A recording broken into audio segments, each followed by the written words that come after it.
Pewaris terakhir Sang Presidir. Bab 43. Bertemu Kania. Benar, ini aku. Apa kamu masih mau menghindar? Menghindar apa maksudmu, Bram? Malas Nando pura-pura tidak paham dengan ucapan Abraham. Kamu masih belum mau mengaku juga? Leon perlihatkan semua data-datanya agar dia paham apa maksudku.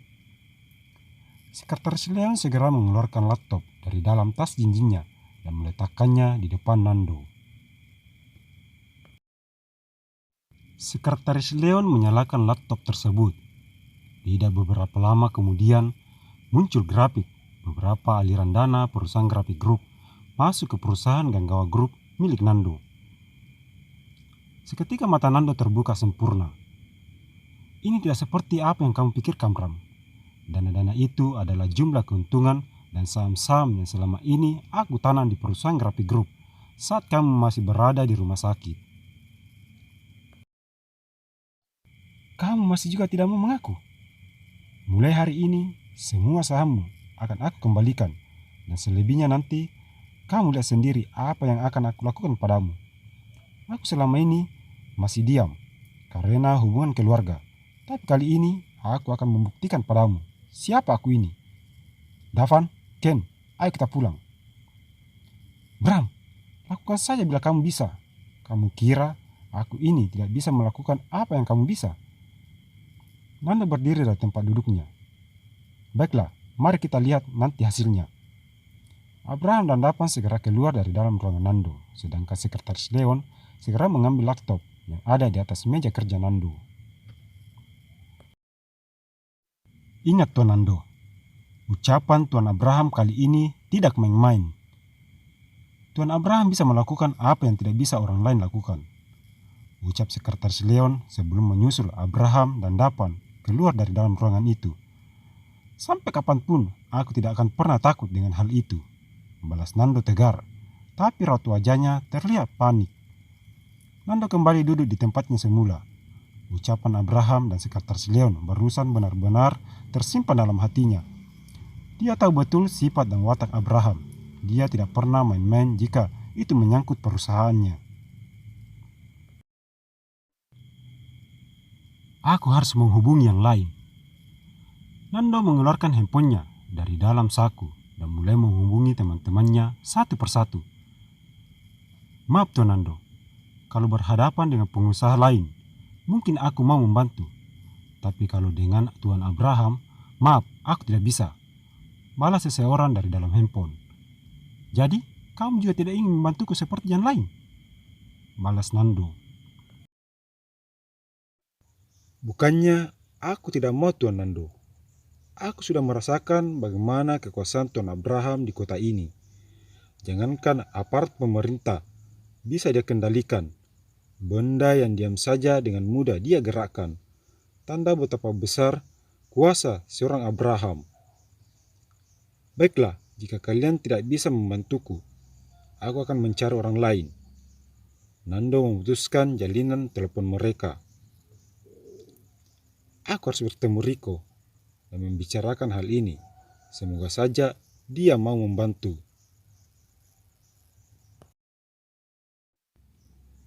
Nando berdiri dari tempat duduknya, lalu melangkah keluar dari dalam ruangan itu. Nando mengemudikan kendaraannya menuju ke sebuah perusahaan yang jaraknya tidak begitu jauh dari perusahaannya. Setelah tiba di perusahaan itu, Nando segera keluar dari dalam mobil dan masuk ke dalam perusahaan tersebut. Tanpa mengetuk pintu terlebih dulu, Nando segera masuk dan langsung menuju ke meja kerja Rico. Rico, apa kamu ada waktu sebentar? Ayah mau bicara denganmu. Katakanlah, karena hari ini Rico sibuk. Ada klien penting yang harus Rico temui. Kenapa akhir-akhir ini kamu berubah? Ingat Rico, semua yang telah kamu capai itu juga atas bantuanku. Ayah yang membuat Rico berubah. Andai saja dulu ayah tidak turut campur dengan pernikahan aku dengan Maya, mungkin tidak akan seperti ini jadinya. balas Riko tanpa memandang ke arah Nando. Jadi, hanya karena Maya hingga kamu berubah seperti ini. Riko hanya terdiam. Dia tidak tahu harus berkata apa lagi pada Nando. Ada sekitar 5 menit suasana hening hingga Nando tersenyum. Apa kamu masih mengharapkan Maya? Ayah punya solusi untukmu jika kamu mau. Riko yang tadinya sibuk menatap layar laptop seketika menatap ke arah Nando. Apa maksud ayah? Jika kamu masih menginginkan Maya untuk kembali padamu seperti dulu, maka ayah akan membantumu. Tetapi dengan syarat, kamu juga harus membantu ayah. Bagaimana? Membantu dalam hal apa? Malas Riko yang masih belum paham apa maksud Nando. Nanti kita bicara lagi. Sekarang kamu pergilah, temui klienmu dulu. Ayah ada urusan yang harus ayah selesaikan terlebih dulu. Nando meninggalkan Riko di dalam ruangan itu. Apa maksud ayah sebenarnya? Sudahlah. Sebaiknya aku bersiap-siap. Tony, tolong bereskan semua berkas-berkas ini. Perintah Riko pada sekretarisnya yang sejak tadi hanya diam mendengarkan obrolan mereka. Baik tuan, balas Tony lalu mulai menyusun rapi berkas-berkas yang ada di atas meja. Setelah semuanya dirasa cukup, Riko dan Tony segera keluar dari dalam ruangan itu. Mobil mewah membawa mereka ke sebuah restoran. Rencananya siang ini, Riko berencana menemui seorang klien sekaligus untuk makan siang. Setibanya di restoran yang mereka tuju, Riko dan Tony segera keluar dari dalam mobil dan melangkah memasuki restoran itu. Meja nomor 20 yang mereka tuju saat itu. Riko segera duduk di kursi sedangkan Tony berdiri di sampingnya. Tuan, mau pesan apa? Tanya seorang karyawan restoran yang datang menghampiri Riko. Nanti saja mbak, setelah teman aku datang. Balas Riko sambil memainkan handphonenya.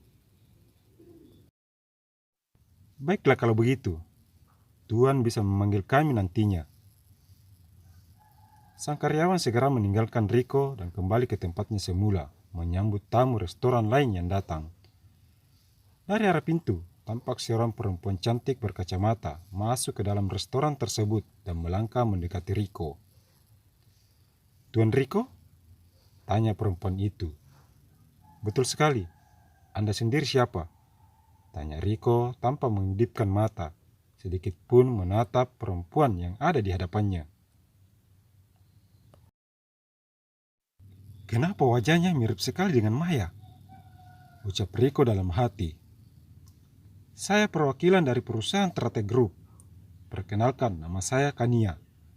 Ucap perempuan itu sambil menyodorkan tangannya pada Riko. Aku Riko. Riko menyambut uluran tangan Kania, tetapi tatapannya masih seperti tadi. Apa saya boleh duduk, Tuan Riko? Kania menarik tangannya dan mencoba untuk tersenyum. Maaf, silahkan. Terima kasih. Begini Tuan Riko, Nyonya Dewi mengutus saya kemari untuk membicarakan proyek yang akan kita kerjakan nanti. Jika Tuan Riko setuju, maka mulai minggu depan, anggota kami akan segera ke kota ini untuk memulai pekerjaannya. Seperti yang sudah dibicarakan sebelumnya, perusahaan kami bersedia dan sudah siap dengan bahan-bahannya, jadi tinggal menunggu kesiapan dari perusahaan adik Kania. Seketika Kania tersenyum. Kenapa kamu tersenyum? Apa ada yang lucu? Bukannya lucu Tuan Riko, tetapi baru kali ini ada yang memanggil saya seperti itu. Maaf kalau begitu. Mari kita lanjutin pembicaraan yang tadi. Kembali mereka melanjutkan perbincangan mereka hingga tidak terasa jam makan siang tiba. Riko memesan beberapa hidangan di restoran itu untuk menyambut kliennya yang baru datang dari luar kota. Karena kita sudah sepakat kalau 1 minggu lagi proyek itu berjalan. Selanjutnya rencana Kania mau kemana? Aku berencana mencari hotel untuk menginap semalam, lalu besoknya kembali ke kota B lagi. Baiklah, mari aku temani, sekalian kita jalan-jalan dulu sebelum Kania pulang. Tapi Tuan, apa aku tidak merepotkan Anda? Tidak sama sekali. Tony, ini ongkos taksimu. Kamu boleh ke kantor atau kembali ke rumah. Itu terserah kamu. Ayo Kania. Riko memegang pergelangan tangan Kania, lalu keluar dari dalam restoran. Sama-sama datang ke sini, malah disuruh pulang naik taksi. Nasib. Tony sedikit menggaruki kepalanya. Jangan lupa untuk terus dukung channel ini dengan cara memberi like, komen, subscribe, dan share. Terima kasih.